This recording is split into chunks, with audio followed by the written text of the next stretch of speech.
Hi, this is Rajesh Singh here. How to make habits easy. Number 1. Change your environment. If you want to quit smoking, don't spend time with friends who smoke a cigarette. Spend time with friends who don't smoke a cigarette. Build new habits. Make new friends. Number 2. Give rewards to yourself.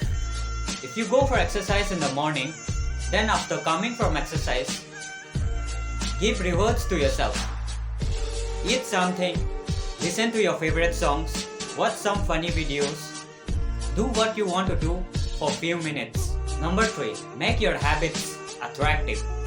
If you don't feel like to exercise in the morning, or if you don't feel like to read a book, then listen to your favorite songs while exercising and take tea, eat something while reading a book. Dream big, start small, act now.